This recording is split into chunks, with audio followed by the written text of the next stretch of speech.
IKN sudah dibangun dan nanti pada tanggal 17 Agustus 2024 akan ada upacara 17 Agustusan di Istana Negara di IKN, di mana sejak saat itu IKN resmi menyandang nama Ibu Kota Negara Republik Indonesia yang baru, Nusantara. Tadinya kita tahu nama Nusantara adalah nama wilayah kepulauan yang merupakan muasal Indonesia awalnya.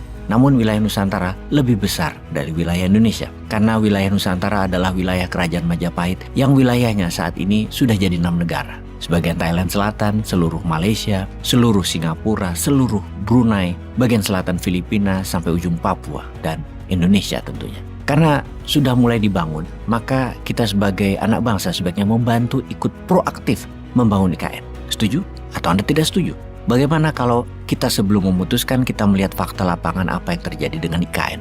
Apa masalah IKN dan bagaimana peluang di IKN? Kita mengawali mengapa SoftBank mundur sebagai investor di IKN. SoftBank batal berinvestasi karena IKN diragukan mendapatkan critical mass, yaitu menghadirkan 20 juta penduduk di tahun 2045. Di mana di tahun 2045 diperkirakan penduduk Indonesia adalah sekitar 40 juta jiwa, diharapkan 5%-nya tinggal di IKN. Dan SoftBank tidak yakin hal itu akan terjadi.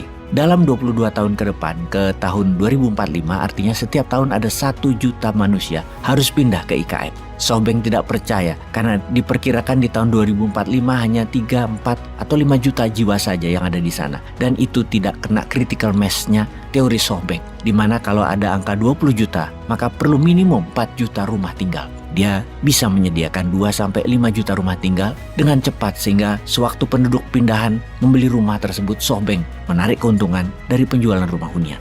Kalau hanya 4 jutaan penduduk, hanya 1 juta rumah yang dibutuhkan. Akan sulit modal balik menurut SoftBank untuk bisnis-bisnis SoftBank yang lainnya ditargetkan di pasar penduduk IKN tersebut. Kita detailkan mengenai 5 juta populasi IKN di tahun 2045. Memindahkan 5 juta manusia dalam 23 tahun ke IKN, sehari sekitar 625 orang yang harus pindah. Mulai saat ini tentunya. Kalau pakai pesawat terbang semua, harus ada 4 rute pesawat terbang rutin setiap hari, minimum mendarat di Sepinggan Balikpapan, yang kemudian dibawa oleh transportasi darat ke Penajam yang memakan waktu 2 jam. Belum ada kereta bandara dari Sepinggan ke Penajam soalnya. Saat ini lagi dikebut untuk membangun rumah tinggal sebanyak 10.000 unit rumah untuk 50 ribuan orang tinggal. Untuk menyediakan 1 juta rumah dalam 22 tahun, setahun minimum membangun 50.000 unit rumah. Kondominium juga apartemen.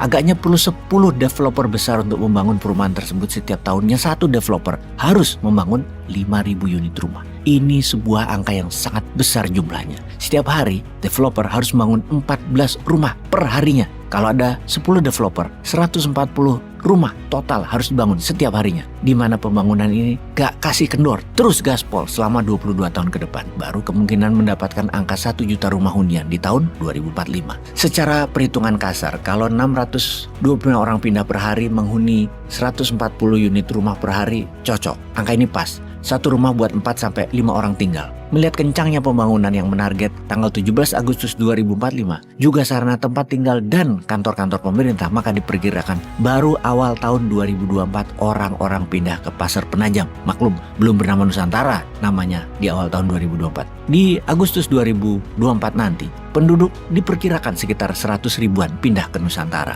Sekarang kita melihat apakah benar bisa 5 juta orang pindah ke Nusantara. Apakah investor yang akan membangun perumahan di Nusantara benar bisa cepat membangun? Kita tahu batu aja impor dari Sulawesi, begitu juga pasir dan segala macam barang bangunan terutama semen, besi, dan lain sebagainya. Sebagian besar impor dari Pulau Jawa. Kita merincikan bahwa sampai saat ini tidak ada pihak swasta yang masuk ke IKN, alias semuanya pemerintah yang mengerjakan dan membangun IKN. Mengapa pihak swasta belum membangun? Karena skema kepemilikan tanah di IKN masih belum jelas. Karena berdasar peraturan pemerintah atau PP nomor 12 tahun 2023, status tanah ada 2, tanah negara dan tanah dalam penguasaan atau APD. Seperti status surat tanah yang berbentuk HPL yang akan menerbitkan hak atas tanah atau HAT, HGU, serta HGB. Yang oleh pemerintah diberikan hak pengelolaan lahan HPL tersebut ke otorita IKN. Yang ternyata otorita IKN belum siap hingga saat ini akan status tanah dan mekanisme pembelian serta kepemilikan atas tanah. Karena itu, investor enggan masuk ke IKN hingga saat ini. Fakta data saat ini, pembangunan IKN 100% dari APBN, di mana kawasan yang dibangun adalah KIPP, kawasan inti pusat pemerintahan seperti Istana Negara, kantor 4 Menko, perumahan menteri, instalasi air, sampah, dan lain sebagainya, juga jalan kawasan dan jalan tol. Dan ada lagi yang menarik, proyek IKN ini yang menarget jadinya lengkap di tahun 2045 akan melewati 5 kali pemilihan presiden.